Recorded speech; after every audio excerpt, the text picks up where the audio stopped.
Welcome to the Flow of Money. We're developing the keys to wealth. So far, we've decided that if we need to create money to create wealth, we could earn more income, we could pay less tax, we could spend less on expenses and less on purchases. But today we're talking about possessions. Possessions are lumpy items. I used an example of a jet ski before. But basically possessions are stuff that you own that costs you money to own. So this money cost adds to your expenses. So in this area, if you owned a jet ski, you're also draining your expense budget. And that's not a problem if you want to own a jet ski and you want to use it. But what I would encourage you to do in this area is have a look and see if you're getting good value for money. I think I've given you an example of somebody who drags the boat to the river with a four-wheel drive twice a year and needs a towing capacity of 3.5 tons to do that, rather than renting a car for a few $100s. Again, maybe he likes driving the car, and the point here isn't to tell you what to do or what not to do. The point here is to make you focus back on your goals and decide, if your goals are well set, that to meet the goal that's important to you, other changes need to occur. Selling unwanted possessions not only releases some money back into your life, so it releases that opportunity cost where the money was tied up somewhere, maybe where it wasn't best used, but as I said, it reduces the costs associated with owning it. So the fifth key to wealth is the reduction of possessions. See you next week.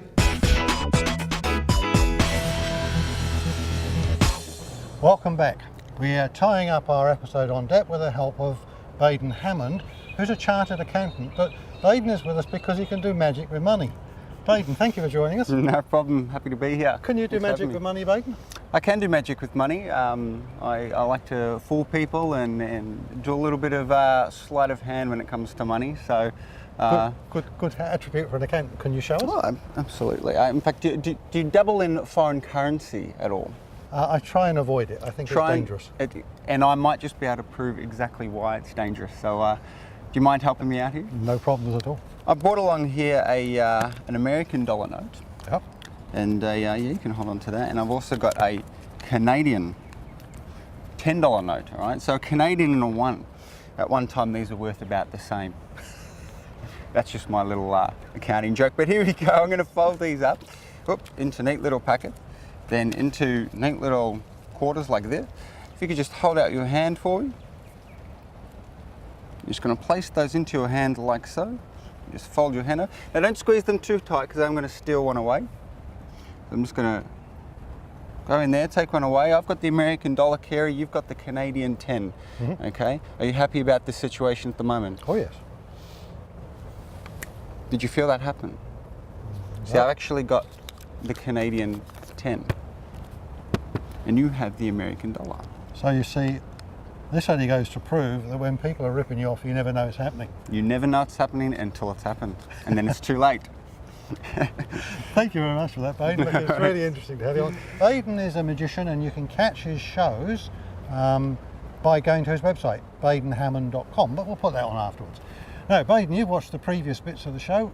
Is there any questions that glare out for you? Yes, I do have a couple actually, cool. Kerry. And I guess the first one is was around the credit card reform. Now, I was aware of these, but what I wasn't aware of was that some of these only apply to new cards. Yeah. So my question for you, Kerry, is should I be getting new cards? If you keep a card, you don't have the benefit of having over-limit fees reduced, and you don't have the advantage of having most expensive debt paid first. Ah. So on the new cards, both those features apply. So you'd actually have to have a look at your own individual situation. So you're an accountant, you don't run the card over, I guess? No, I don't typically run the card over. Okay, and you don't have expensive and non-expensive debt on the card? No, I don't. I do try to pay it off every month to avoid accumulating those worrisome debts. Okay, so for you, whilst those two features are probably important, they're not going to affect you in any way at all. Should you replace your card because of that? Probably not. Should you use it as a lever to look at your card? Absolutely. Yes. All right. Now, for somebody who was in the situation where they had, I don't know, a bit of purchasing debt and a bit of cash debt, or maybe they transferred maybe they got a special fee transferring into the card. So they've got a card with a number of different interest rates. If you've got a card, the card provider is paying off equally all of those, or even some of them are paying off the cheapest one first. So if you're in that situation, it's almost mandatory to get a new card. So the other thing is, if you're always going over the top in terms of debt, the new regulation says that you can't be charged an over the top fee unless they've notified you. Excellent. Okay, so the new card will have provisions. You overblow the card limit, the provider must say, you've overblowed the card limit, what are you going to do about it? Now, if you do nothing, then they'll apply the penalties that are in that contract, but it stops you from doing it inadvertently. So if you run your credit cards on the edge, replace it. Right. If you handle your debt well, use it as a lever to make sure you got the right card. Will do, Kerry. Thank you very much. No worries. Okay, now I want you to do something else for us. We've spoken, and I'm with this concept that people need goals because they can get easily tricked. Oh, absolutely, yes. And I could be the master of trickery here for you today, Kerry. Well, I suspect you are, Yes. but I just suspect you might have the means on your Yes. person to prove this. I think I know what you're getting at. And let me just, I've got a deck of cards here, Kerry, and I think I can show you that we're not always as in control as we want to be. So it proves that maybe we should always just be that little bit extra cautious and have that little bit of extra control when we think that maybe things are going smoothly, because behind the scenes maybe they're not. So I've got a deck of cards here, and I'm going to get you involved here for me. I'm going to remove the jokers here. You just hold out your hand for me. I'm going to basically, now, are you left-handed or right-handed? I'm right-handed. So I'll take your left hand instead, because you're going to deal with your right hand face up into my hand, one card at a time. Okay. Now this is where your free will comes in, Kerry. Okay. Because as you're dealing the cards face up into my hand, you can stop wherever you like. The choice is up to you. Maybe you've set a goal for yourself to stop somewhere. Maybe you haven't. Maybe you're just taking it as they come. So you've stopped here. So without me manipulating where you've stopped to, just hold up the next card for the camera where you've stopped. And have a look at the 5 of clubs. Kerry stopped at the 5 of clubs.